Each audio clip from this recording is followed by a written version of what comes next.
Corroded and damaged connectors are a leading cause of electrical problems. But now you don't have to hassle with soldering the connections.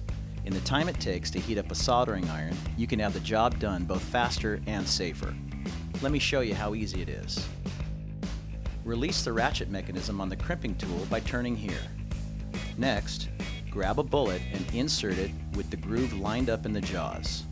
Close the ratchet until it gently holds the bullet in place. Insert the wire into the back of the bullet and squeeze the crimping tool. So simple. Tug on the bullet all you want, it's not going anywhere. Connecting the two wires is just as easy.